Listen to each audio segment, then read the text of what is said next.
la déclaration ATMP au SIGAC et ensuite, nous, on va transmettre les données à ProRisque. Pour ce faire, il faut qu'elles aillent sur leur espace client et qu'elles activent ce service.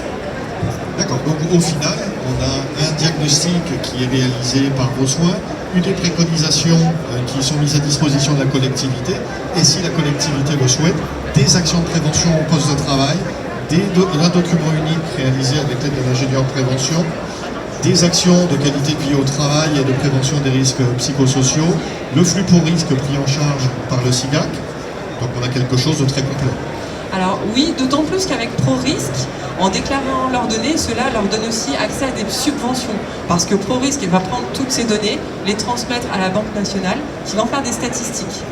Ensuite, on a le Fonds national de prévention qui est en lien, qui va pouvoir subventionner les collectivités sur des actions de prévention. Et c'est très intéressant. Alors, beaucoup de collectivités ne sont pas au courant de ça, on essaie de les en informer, et c'est vrai que c'est dommage parce que c'est un accompagnement quand même très précieux. Et il est vrai que l'aspect financier est parfois un frein à la mise en œuvre d'actions de prévention, le fait d'utiliser, de satisfaire à l'obligation pour risque, un retour qui est quand même très, très positif. Quelle conclusion peut-on faire, Adeline, sur ce sujet de la prévention ?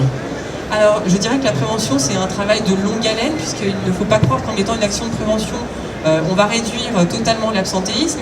C'est quelque chose qui s'inscrit dans le temps.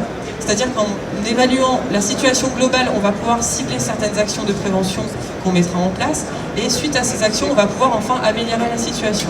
Donc c'est pas une baguette magique, mais n'empêche que ça peut avoir un fort impact. D'autant plus quand on sait que les enjeux sont quand même importants. Quand on a dans des petites collectivités des agents qui sont absents, on sait que les autres agents vont récupérer la charge de travail. Donc il y a aussi une urgence quelque part par rapport à ça, pour éviter que par exemple l'agent se retrouve en burn-out, parce qu'il a aussi le travail de son collègue à gérer, et ça peut donner lieu à des situations très compliquées. La prévention va quand même aider à solutionner pas mal ce type de soucis.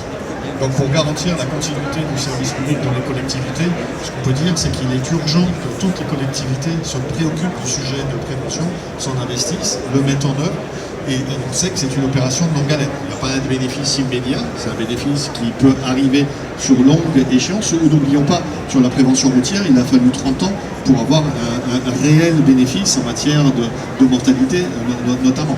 Donc c'est quelque chose qui est important d'engager, de gérer sur la durée, et grâce au SIGAC qui y contribue, c'est un élément facilitateur pour toutes les actions dont elles doivent se saisir.